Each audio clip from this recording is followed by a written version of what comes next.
let's talk to the person that not sure about their path right now. They're just starting out. They're in that, first true big boy, big girl job. What's Emi's advice to those guys? Stay humble. That's a good one. I find a lot of folks, even farther in their career, but a lot of younger folks, eventually in your career, you're going to get a dose of humble pie. Yeah. So just stay humble. Yeah. Matt Woolley Podcast.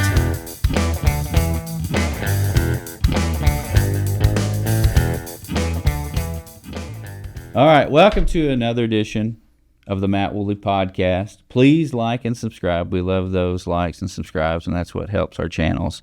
Today, we have a wonderful guest and friend, Emi Cardarelli. Emi, Good morning.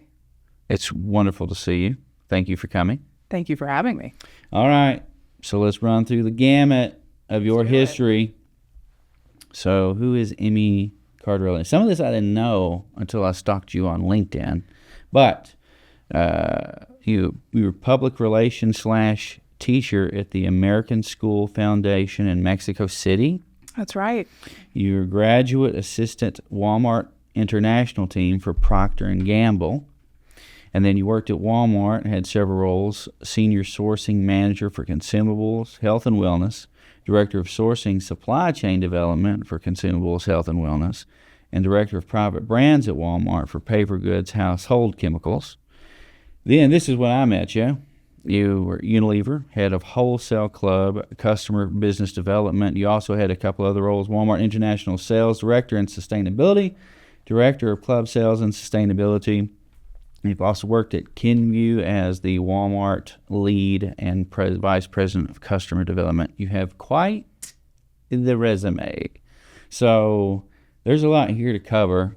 So let's just get into it. First things first, where were you born and raised?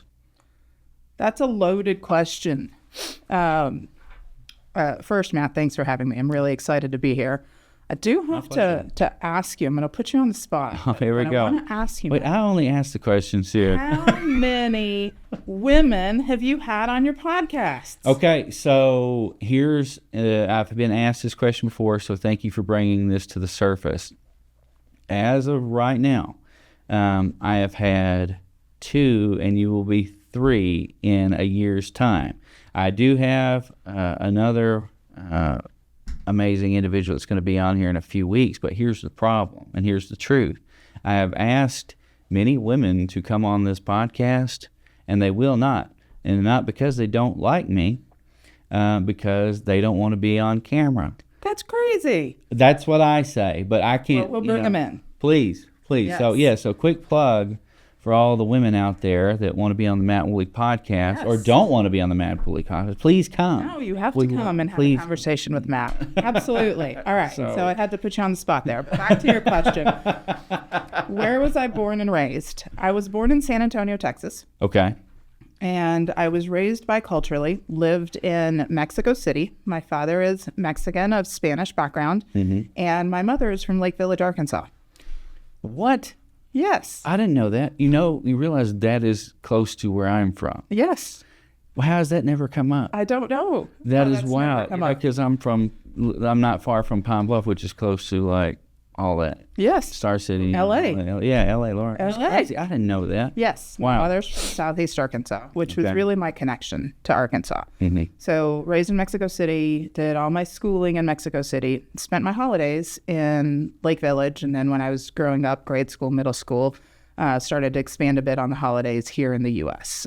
So we'd pretty much do the school year in the city, then we'd come to Lake Village for Easter break or for summer, always for Christmas, and then back to the city for the school year. Now, when I have one younger sister.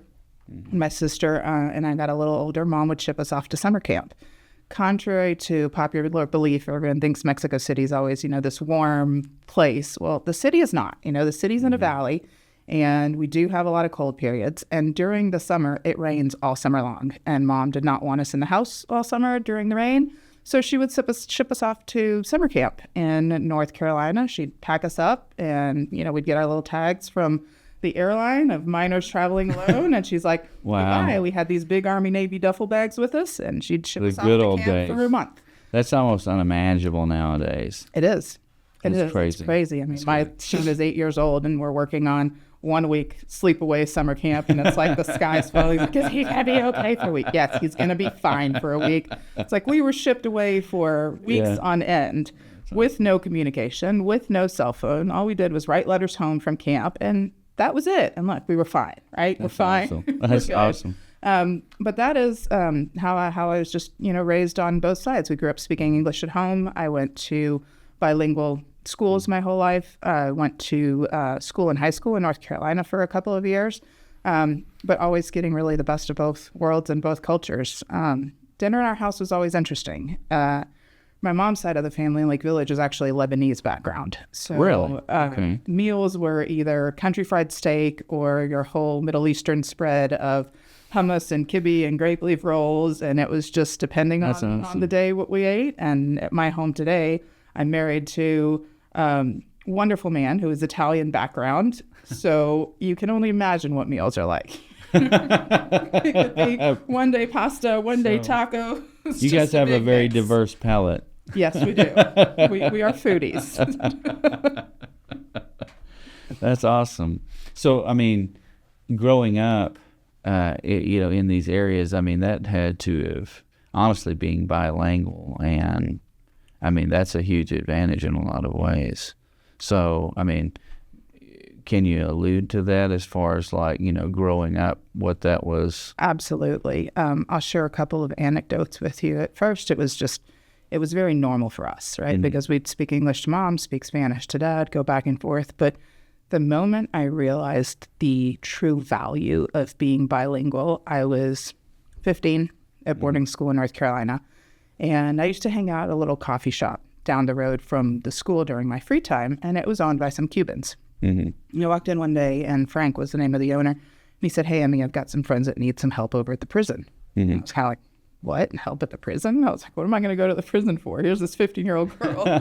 He's like, "Well, they've detained some people, and they don't speak English, and they need help translating." And I was like, "Okay, sure." So I went over with some bail bondsmen, and I helped, do some basic translating. I was probably there for 30 minutes. Again, I'm 15. This is a few decades ago. And as I left, the bail bondsman looked at me. He handed me a $100 bill and said, "Thank you." Nice. And I was like, whoa, Bingo. I just made $100 for doing something I do every day. And that's a lot of money. It's a lot of money now, but that was a lot It more was money. a lot of money then. Yeah, And I was like, hey, I can do something with this. yeah. And I kind of became their go-to. That was my side gig when I was at boarding school. If they ever needed translating, I'd go over and I'd help them translate. That was your like, side "Yeah." hustle. That was my side hustle. And then great. fast forward to when I actually moved to Northwest Arkansas, I had a little translating company, and that's a little bit of what I did to help get me through grad school. Oh, that is awesome. That is fantastic. Super valuable. Yeah. So let's talk about that. So, well, actually, what made you move to Northwest Arkansas? So I was, I had finished college. I did my undergrad in Mexico City. And college in Mexico City is a little bit different than college here. Here in the U.S., traditionally, you have your first 2 years to decide what your major is going to be. In Mexico, when you're a junior or senior in high school, you have to know what you major in because your admissions exam to university is tailored towards what you want your major to be. So if I wanted to go into business, my admissions exam was business related. If I wanted to go into education, it was education related. Let's stop right there. So what do you think in comparison to how we're doing it here as to their thoughts on that? It just depends on the person, right? Because you can be driven to start what you think you want to do, and then halfway through you decide that's not what you want, and you kind of have to start from scratch again.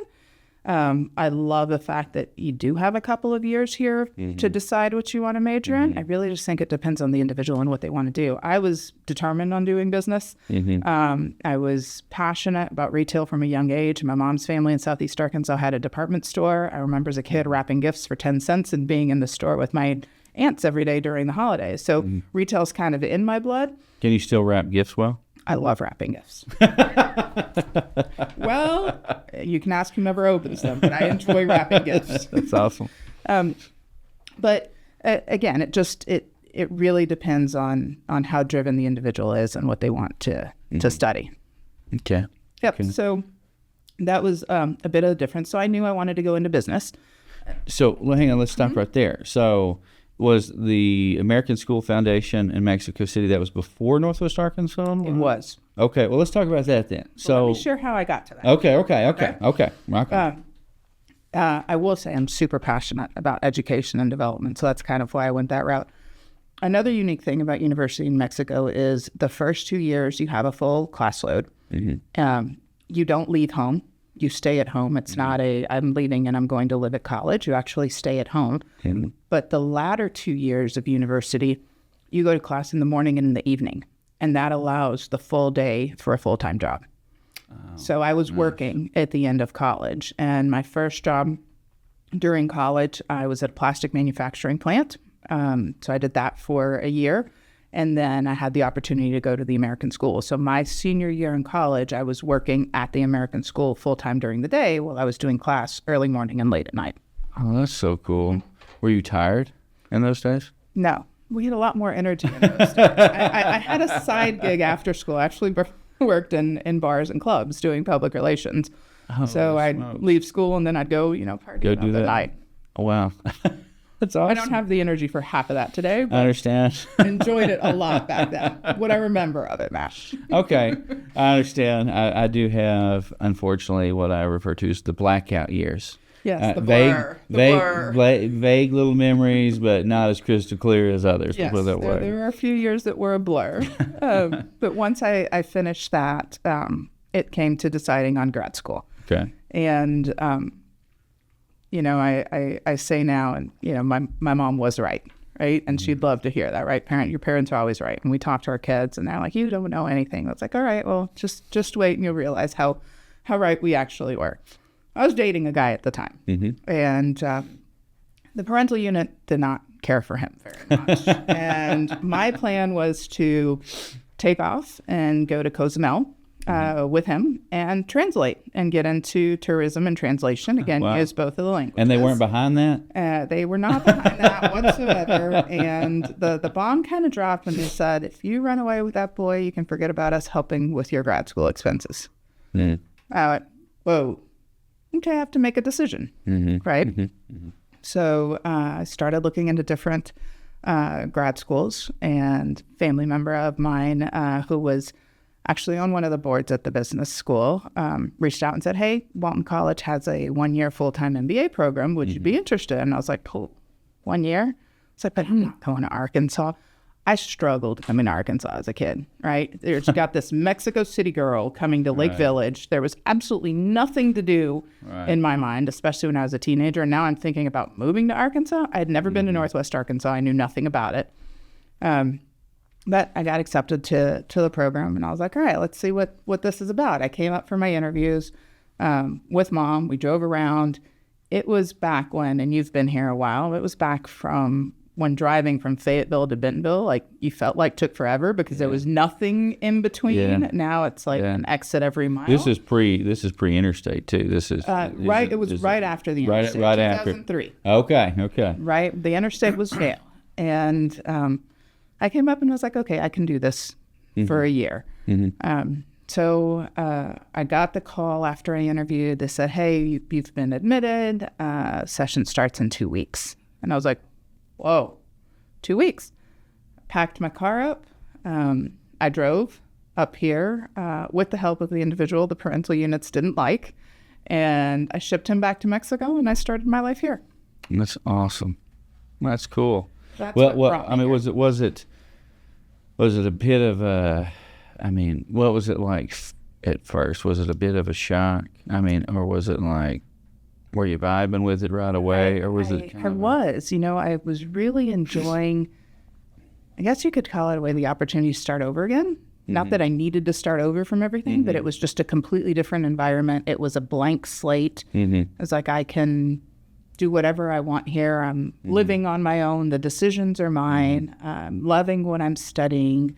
I had the opportunity to intern at Procter & Gamble. So it was just that great opportunity to decide the path that Emi wanted to take. Yeah. Not the path mom and dad wanted me to take, not the path the boyfriend wanted to go down. And you're up here by yourself. It was my path. I was up here by myself. Yeah, that's a very similar story that many people share. Being from L.A., when I came up here, it was in 2002. And I don't know what it was about it, which is funny. I look at it every day because I live in Prairie Grove and go the back way to come hit the interstate. But what's funny is I can remember cresting that hill and then seeing Fayetteville for the first time. You know what I'm talking about? Yep.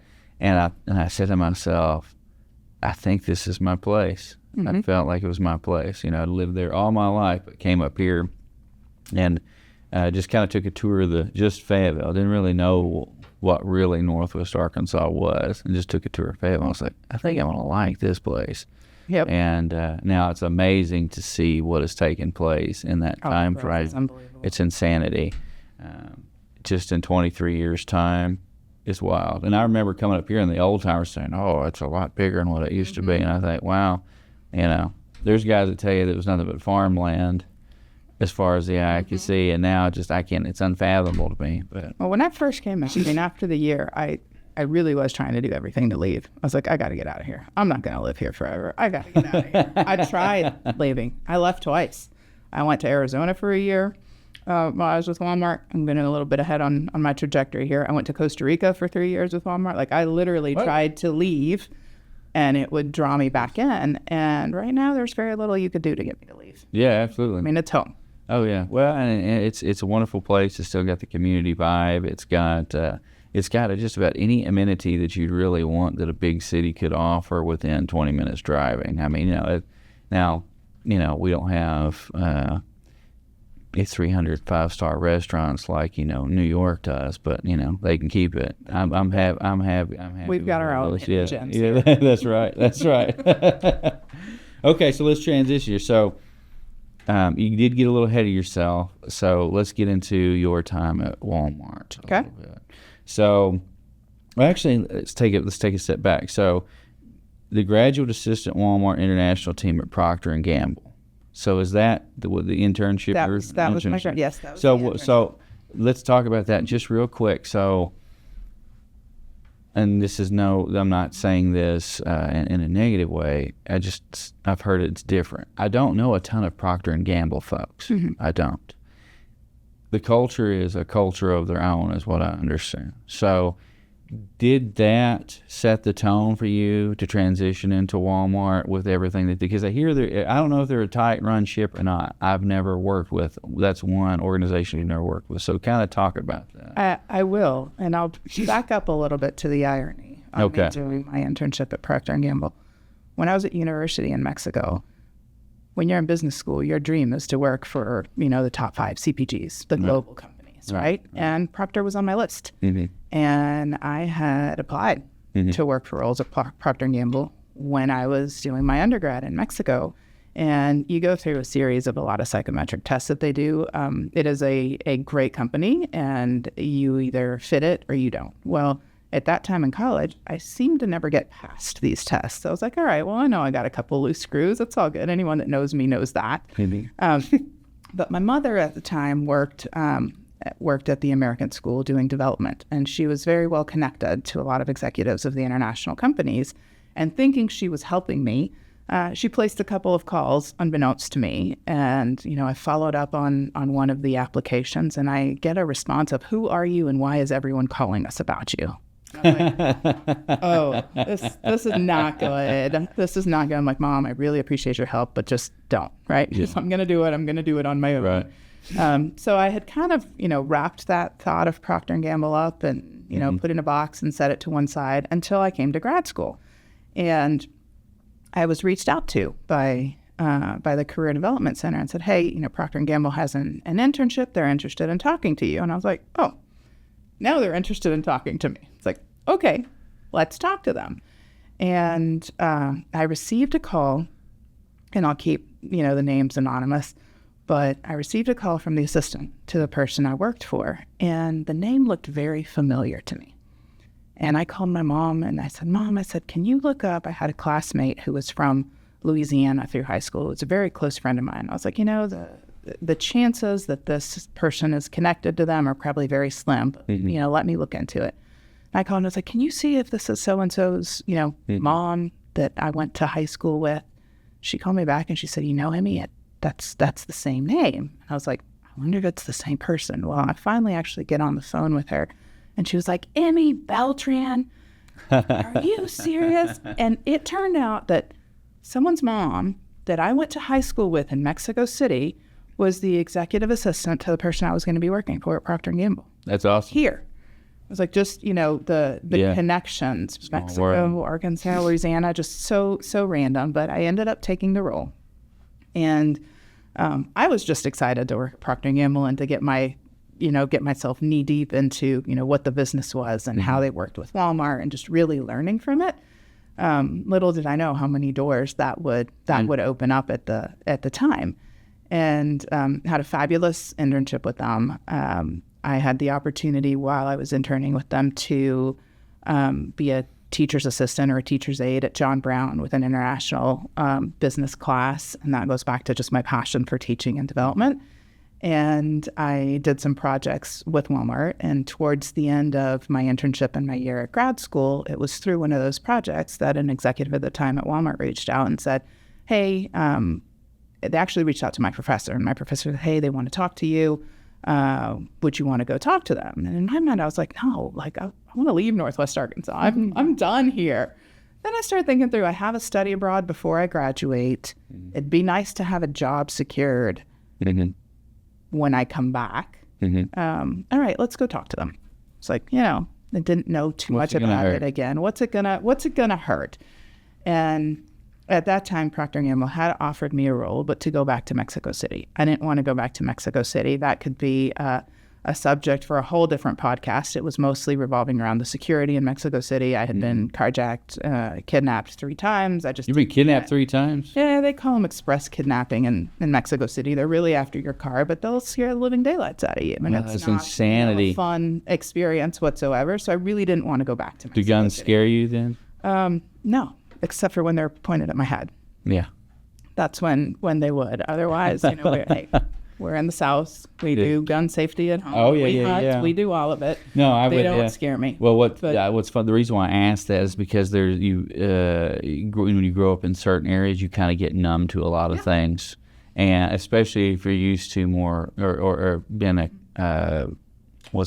influenced by violent situations. Yep. You're more calm about them than most people are. Yeah. No, they're like, you know what? As long as they're used safely. Yeah, rock on. In those instances, they were not. But all that to say, I did not want to go back to Mexico City. And my professor said, hey, go talk to her. And I was like, okay. So very nonchalantly, I called and I was like, hey, I heard you wanted to have a conversation. I was like, I'm in the area. Like not knowing how busy Walmart executives are. It's just kind of I'm in the area. Can you see me? And she was like, yeah, come on in. And I went in and I fell in love with what I saw. And it was something that, Walmart's a place that, again, has a culture of its own. But what I saw the first few days that I walked in there, or the first few couple hours that I was in there, I saw a lot of pods. And I saw small offices, and it was still like the fabric separators between the offices, but I saw people helping each other. And that was what I really liked about that environment. And, several people talked to me. I did the application process, and they called me, and they're like, well, hey, we're on a hiring freeze right now. We only have roles as buyer trainees. And I was like, well, she kind of had a little bit of an MBA head. I was like, well, I know this is the mean salary for an MBA, and this is what you're offering me as a buyer trainee. I was a little bit confused as to what to do. And I was like, you know what? It's my foot in the door. Let me get in there and show them what I can do. So I accepted the role. I did my study abroad. I came back. I started. And my first 3 months were in the store 359 in Fayetteville. And I did everything you could possibly do in the store. And so thankful for it because I really learned what associates do in the store. My favorite were night shifts. I used to love hanging out with asset protection, just, all those videos of the people at Walmart. Oh, yeah. So true. But it's just a lot of fun doing that. And then I went into merchandising, and I was a buyer for potato chips, for soft drinks, had the opportunity to buy adult beverages, liquor. That was a lot of fun. And then I had the opportunity to go to Arizona with Walmart, and I went and opened a prototype store for the Hispanic customer, Supermercado. There were a lot of learnings from it. That was my first attempt to leave Northwest Arkansas. And I came back. Then I went to Costa Rica for 3 years. It was an absolutely amazing experience in Costa Rica. So what were you doing in Costa Rica? I was sourcing produce. I know that more about bananas, pineapples, melons, and mangoes than I care to admit. That's awesome. So you know how to pick a good one out? I can pick a good one out, yes. I can. That's awesome. I spent 3 years boots on the ground in the fields.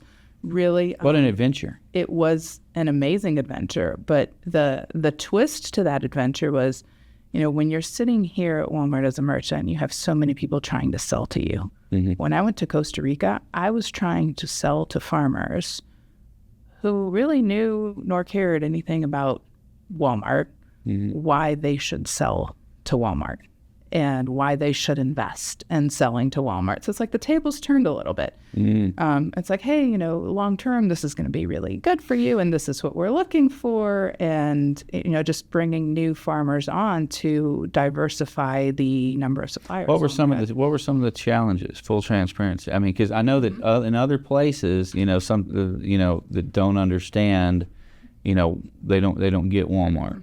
So what were some of the challenges? Well, one, it was educating on who Walmart was. There was a presence of Walmart in Central America and in Costa Rica, but it wasn't branded Walmart. There were other banners that they used. So it was just connecting the dots between the banners was, one of the challenges. Well, once we got past that, another challenge I faced that I really never thought I'd face the challenge until I did was the number of people that did or didn't want to do business or make decisions with me because I was a woman. Really? In a Latin country. It was and still isn't very common. And I realized that one day when we had several containers to load and we were shorted, and they wouldn't tell me when they were shorting containers. They'd call my supply chain guy and tell him. And I started to see a pattern that every time we were being shorted, they'd call him, but they wouldn't call me. And I finally sat him down and I said, hey, why are they not calling me? I was like, am I that intimidating? I mean, I've heard I'm intimidating before, but come on, right? I was like, is it because I'm a woman?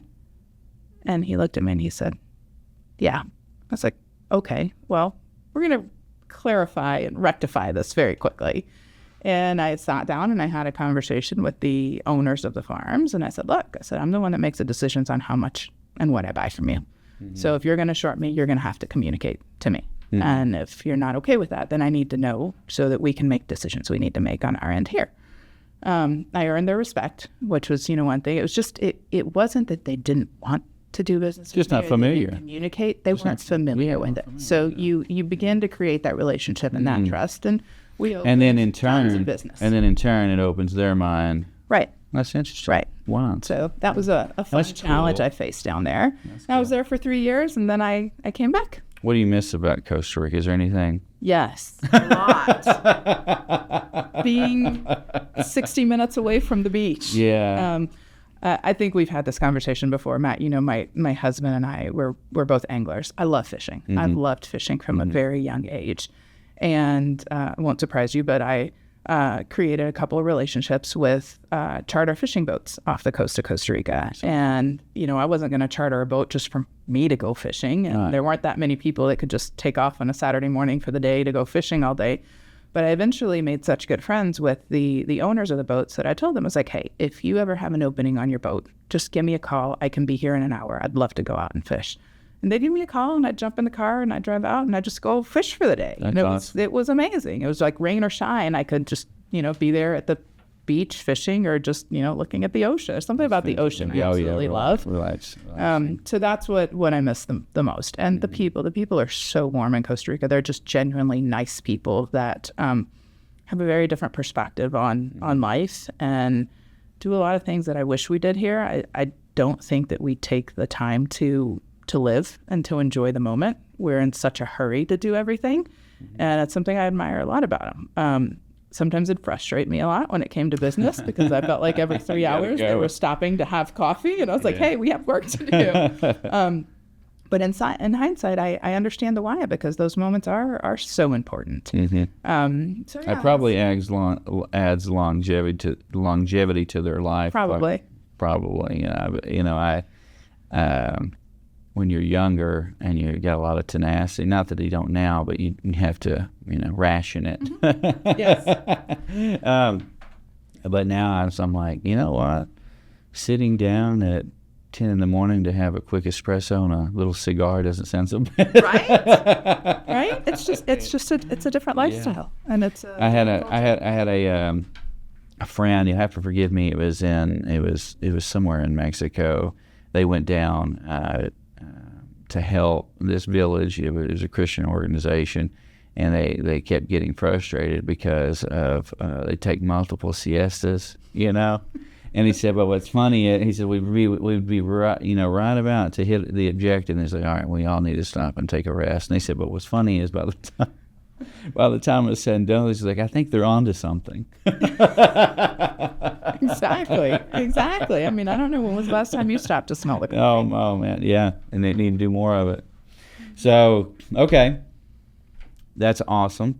So I have a question, but we're not going to get into it just yet. We leave the last few minutes to the deeper areas. But so what transitioned you from Walmart to Unilever? Okay, so I'm back from Costa Rica. I get married. Actually, I remarried, but we'll leave the first husband as a parenthesis for another conversation. But I meet my now husband, Tony. I get married. I have a 17-year-old. He's now 17. At the time, AJ was 6 years old. Tony and I get married, and we have Alex, my now 8-year-old. Mm-hmm. And Alex was almost 1 when I left Walmart, and it was a time where I needed something different. Mm-hmm. Right? I had been at Walmart for 13 years doing several different roles. I wanted to add a bit more of the supplier side, learn a bit more of that, and an opportunity came up at Unilever that spoke to me. And it was the Walmart International and Sustainability. I was very familiar with Walmart sustainability initiatives. I was familiar with Walmart International. I said, well, I've got a couple of pieces of the puzzle together. Now I just need to land the job where I could add value, make a difference. And I was initially attracted to Unilever because of their purpose-driven business mentality. And I was like, it makes sense. It feels right. I reached out, and what kind of just sealed the deal for me was I did a few things that were not very conventional when I was going through the interview process at that time. They tell you, don't talk about your family. Don't talk about your kids. Don't this, don't that. And I was like, but that's kind of who I am. That's weird. So, really, you got that advice? Oh yeah. A lot of people don't. They don't want you. You don't want them to know that you have kids. You don't want them to think that you're going to be too busy with kids. I'm talking 10 years ago, right? Wow. And I sat with that's life, the man. Lead. It is phenomenal person, but it was just think about women haven't been in leadership roles for that long. I mean, if you think about it, 10 years ago, even today, there are not that many female team leads in Northwest Arkansas. Maybe a dozen, if that, for bigger companies. It's just something. It's diversifying more and more, which is fantastic. But 10 years, it wasn't that common. And I sat down with the team lead at that time, phenomenal person, Jim Breach, and I told him, Jim, there's just one thing that I need to tell you. I was like, I'm a mom of a 1-year-old. I said, I have no problem traveling because it was an international role. I said, but if it's more than 3 nights away from my family, my son and my husband come with me. I said, I'll pay for their travel expenses. Just in order to bring my full self to work, I need to have them with me. And he didn't blink. And when he had no qualms with that, I knew that was the place I wanted to work. So I joined Unilever. It was fantastic. I did have the opportunity to take Tony and Alex with me a few places. I tell Alex today, I was like, Alex, you have more stamps on your passport than many adults do. That's awesome. In their lives. And he doesn't remember most of them. He doesn't remember most of them. He's got the pictures. But we instilled traveling at a very young age, which is what my parents did with us, because I think the education that you garner from traveling is more than you'll ever learn in a textbook. And we tried to intentionally, take a big trip, every year, every couple of years, because of the value that adds and the experience that it adds, just seeing different perspectives from living or visiting different places. So went to Unilever. I spent an amazing 6-7 years there. Did several different roles. There is a restructure. One thing I've learned, and I consider myself to be a very adaptable person because I've had to live it, whether it was at Walmart or at Unilever. It can be, you can say ditch to ditch, you can say one end to the other, it's just to be adaptable because things change so quickly, whether it's because of a restructure or a new initiative or new leadership. You got to be ready for that change. And I'd always tell my teams at Walmart, at Unilever, at Kenvue that the only thing constant is change. It's just how you handle and how you tackle that change. Some change you won't like, but you'll realize that there was a reason behind it. Kind of back to the quote of, when God closes a door somewhere, he opens a window. I relate that to change a lot. And it's just about how we handle and how we embrace that change. It's awesome. But did Unilever, then went to Kenvue, and now I'm taking a little bit of time to be mom and wife. I've always prided myself in being mom, wife, then leader. So now I'm enjoying the mom and wife for a little bit. That's awesome. Well, this is perfect timing because I want to get into some wisdom nugget territory, if that's okay. So a lot of things pumping through my mind as I'm hearing your full. I've never heard this full story. I've heard bits and pieces, so this is great. First things first, you've had and I'm going to try to I'm not always good at wording these, trying to, my brain works faster than my mouth. But you had a very diverse background. You've seen a lot of the world. You've seen a lot of different cultures. You've lived in a lot of different cultures. So that being said, what are some of the greatest takeaways as far as human beings are concerned? What's Emi's life takeaways from being involved in these different cultures?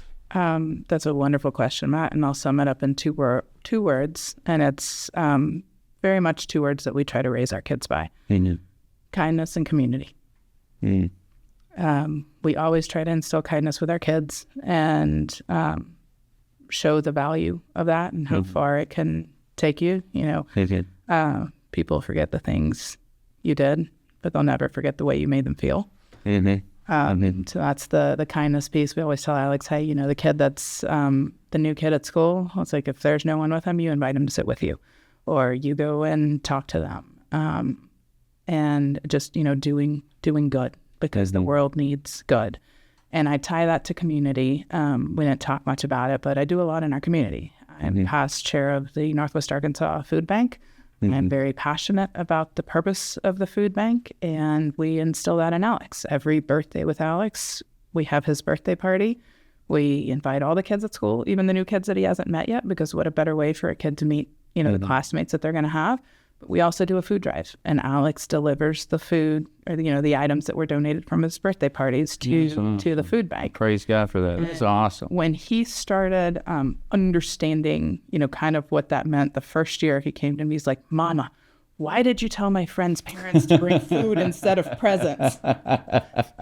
We sat down and had a conversation. I said, Alex, first, let me tell you that most of the kids that are going to come to your party are going to bring you a present anyway. And it's not about the presents, right? It's about the fact that there are a lot of people that don't have enough food to have a healthy meal on their table. And you're helping families that don't have enough to have a healthy meal on the table, put a healthy meal on the table.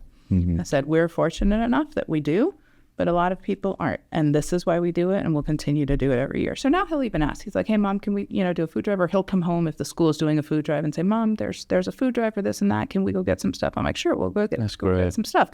So just going back to the kindness and community. That's awesome. And that's something that you see in all different cultures. Was that instilled at you in an early age, or was it something that just kind of developed over time because of having to, get involved in the different communities? Because it seems like you've had a lot of, when I say this, you've had a lot of fresh starts. You know what I mean? You're used to starting anew. And is that where your positivity comes on it? Is because you just done it something? It's exciting to me because there's so much that you can do with that.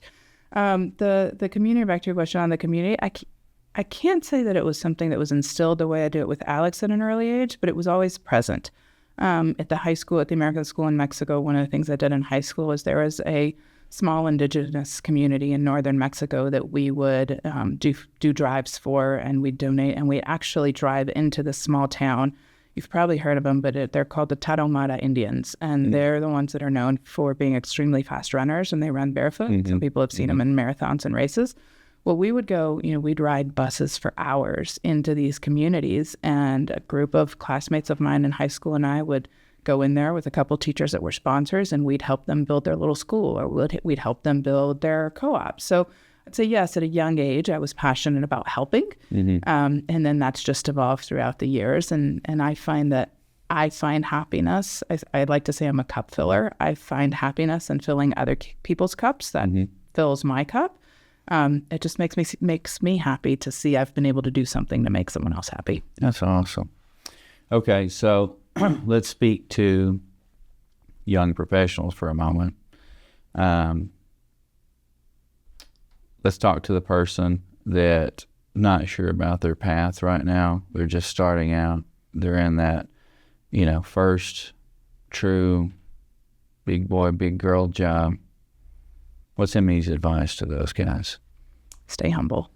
That's a good one. I find a lot of folks, even farther in their career, but a lot of younger folks, eventually in your career, you're going to get a dose of humble pie. Yeah. So just stay humble. Yeah. I see a lot. And one thing is to be assertive and to be confident, right? That's perfect. That's great. You want to be assertive. You want to be confident. Just don't be arrogant about it. And I think a really good way to maintain that humility is to get involved in community activities. I sit on one of the boards at the business school. I have the opportunity to talk to students a lot. And they're still students, so they don't have a lot on their resume. And the best way to add to resume when you're starting out is to get involved in community. When you get involved in community, that kind of feeds you a little bit of that humble pie. You realize what you don't have or what other people are going through. There's all kinds of different organizations that you could be passionate about, whether it's health related, whether it's children and women related, whether it's food insecurity related. There's a lot that you can get involved in. That it does a lot of things, right? It adds to your resume. Yes, it gives you the experience. It helps you understand, what others are going through. So I'd just, tie that all back into humility and community. That's wonderful. Okay, so let's talk life advice in the sense of, in our industry, a lot of industries are this way, let me just say, but retail is a different beast. There is a lot of drive to go, get it done. There's you can quickly become, a workaholic. So what is Emi's advice for those, movers and shakers? Because I've always considered you a mover and a shaker. So looking back in your career to your point now, what advice can you give for somebody? Matt, I wish I had done 10 years ago what I'm doing right now, which is to just pause. Take a break, pause. I did a lot of reading about it. In academia, sabbaticals are very common, whether it's a 3-month or a 6-month or a 1 year. We get so wrapped into our everyday because there is that deliverable that before you know it, you've looked in the rearview mirror and you realize everything you've missed. And I think life's just too precious to miss those moments. So I decided to pause and to enjoy some of those moments. I've learned that I'm great with school drop-offs. I am absolutely okay passing on the car lines at school pickup. But those are still the moments like that ride back in the car with your kid. Alex used to tell me a lot, especially in my last role, which was, very, very demanding. And I knew it was going to be demanding. What I didn't expect to hear was my son telling me at night, "Mommy, cancel work."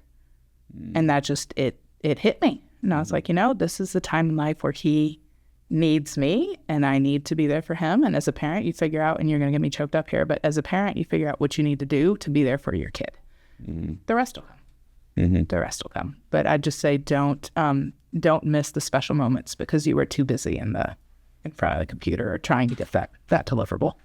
That's That's wonderful advice. We got through almost an hour, Matt, without you getting me choked up. And you got me choked up. And all those people that think I'm so intimidating are going to see that I'm really mush. You've got a hard candy shell, but it's the warm chocolate center. Exactly.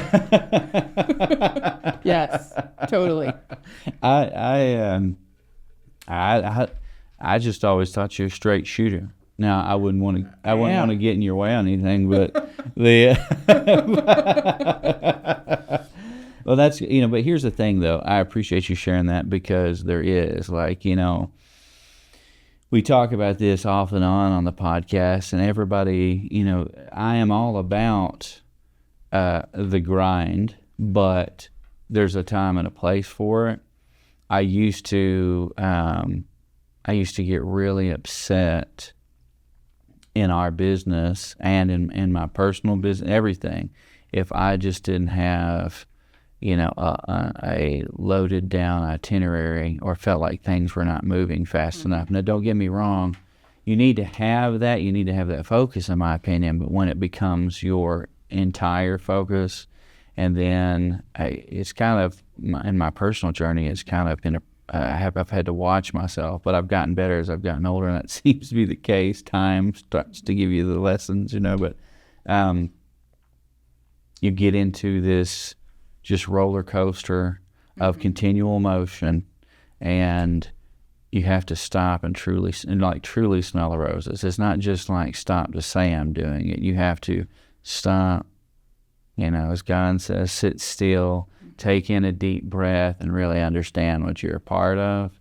Otherwise, you just get caught up in this thing. But, our society tells us from a young age, go, go, go, go, go, go, go, go, go, go, go. And there's a time and a place for that. But if you're not careful, and I'm one of them, I'll look back and I think, how much time did I give such and such project? Yeah, such and such project. Or even stupid stuff like, Facebook or something. Oh, it drives me nuts. You know what I'm saying?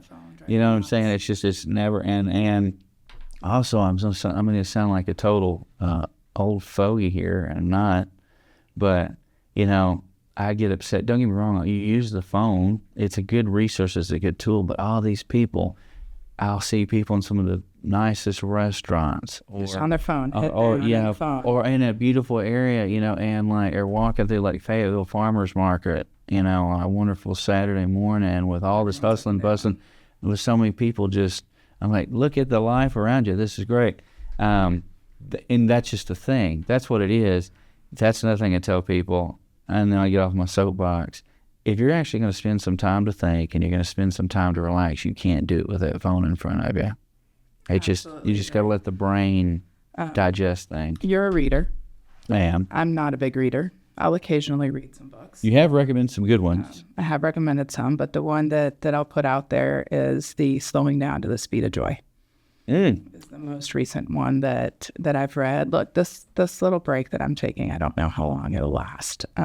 It quite frankly is driving me nuts, because I'm jonesing to do something, but I'm forcing myself to take the time. And there are a lot of moments in this time that I've forced myself to take that have been amazing. I spent a week in Mexico with my parents last week. Wonderful. Just being. I'd go back to Mexico, whenever I go visit, and it's like the full loaded agenda of who I'm going to see, and my godchildren and my friends, and, go out and this and that. And this trip, I saw 3 people, and I was just there with my parents, and they're older, and it was amazing to just be there and sit. Soak it in. And Mom looked at me one day, and he said, and she was just staring at me. I was like, Mom, what are you looking at? She's like, I'm just so happy to have you here. You're not busy doing other things. You're just here with us. And I'm like, yeah, that's great. It's important. So Slowing Down to the Speed of Joy is what I leave you with. A good friend of mine gifted me the book, and I'm so grateful. All right, I will add that to the list. Emi, there's so much more we could talk about, but we're running out of time. Leave it for another time. But thank you for coming on. You will come on again. I will. Be happy to. All right. Thank you, Emi. You're welcome.